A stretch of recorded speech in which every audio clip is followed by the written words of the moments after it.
వినయం నిజమైన జ్ఞానానికి నిదర్శనం. చాలామంది ఒక పడవలో గంగానదిని దాటడానికి కూర్చున్నారు. పడవ మెల్లగా ఎదురుగా ఉన్న ఒడ్డువైపు కదిలింది. పడవలో ఒక చదువుకున్న జ్ఞాని కూడా ఉన్నాడు. అతను పడవ నడిపే వ్యక్తిని చూసి తన పాండిత్యాన్ని ప్రదర్శించాలనే కుతూహలంతో, "నువ్వు భౌగోళిక శాస్త్రం చదివావా?" అని అడిగాడు. "భౌగోళిక శాస్త్రం అంటే ఏమిటో నాకు తెలియదు అయ్యా" అన్నాడు పడవవాడు అమాయకంగా. ఆ చదువుకున్న జ్ఞాని తనకున్న అహంకారంతో, "నీకు భౌగోళిక శాస్త్రం గురించి తెలియదా?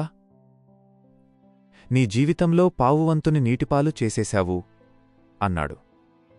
కొంత సమయం తర్వాత ఆయన మరో ప్రశ్న అడిగాడు. "నీకు చరిత్ర తెలుసా? మహారాణి లక్ష్మీబాయి ఎప్పుడు, ఎక్కడ యుద్ధం చేసింది, ఎలా పోరాడింది?" పడవవాడు తన అజ్ఞానాన్ని బయటపెట్టగా ఆ జ్ఞాని గర్వంతో, "అది కూడా నీకు తెలియదా? నీ జీవితంలో సగభాగాన్ని నీటముంచేశావు" అన్నాడు. అప్పుడు ఆయన ఇతిహాసాల నుండి మూడవ ప్రశ్న అడిగాడు. "మహాభారతంలో భీష్ముడు, పడవవాని మధ్య సంభాషణ నీకు తెలుసా? పోనీ రామాయణం నుండి పడవవానికి, శ్రీరామునికి మధ్య జరిగిన సంభాషణ అయినా తెలుసా?" పేద పడవవాడు మౌనంగా లేదన్నట్లు తల ఊపాడు.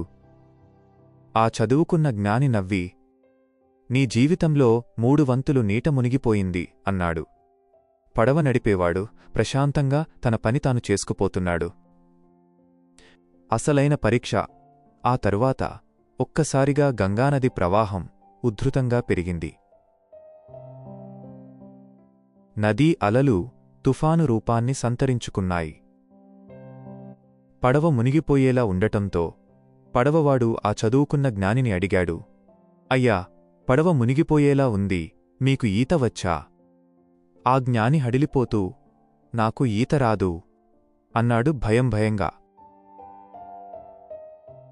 అప్పుడు పడవవాడు, "అయితే నీ జీవితమంతా నీటిలో మునిగిపోయినట్లు భావించు" అన్నాడు. కొద్దిసేపటికే పడవ బోల్తా పడింది. పుస్తక జ్ఞానం ఉన్న ఆ జ్ఞాని నీటిలో కొట్టుకుపోతుంటే పడవవాడు తన ప్రాణాలను పణంగా పెట్టి అతన్ని కాపాడి ఒడ్డుకు చేర్చాడు. కథా సారాంశం. మిత్రులారా, జ్ఞానమనేది వాదోపవాదాల కోసం కాదు, ఇతరులను కించపరచడం కోసమూ కాదు. తాము చాలా జ్ఞానవంతులమనే గర్వంతో కొందరు ఈ వాస్తవాన్ని మరచిపోతారు. గ్రంథాల జ్ఞానం సమస్యల పరిష్కారానికి ఉండాలి తప్ప ఇతరులను అవమానించే ఆయుధంగా మారకూడదు. పండ్లతో నిండిన చెట్టు కొమ్మలు వంగి ఉంటాయి. అదేవిధంగా వినయం ఉన్న వ్యక్తికే జ్ఞానం అలంకారంగా మారుతుంది. విద్య వినయేన శోభతే. నిజమైన జ్ఞాని ఈ అనంతమైన ప్రపంచం ముందు తనను తాను అల్పుడిగా భావిస్తాడు. అప్పుడే అతను అహంకారం నుండి విముక్తుడవుతాడు. అవును పిల్లలు, ఈ కథ ద్వారా మనం నేర్చుకున్న అతిపెద్ద సత్యం ఇదే. విద్యతో పాటు వినయం ముఖ్యం.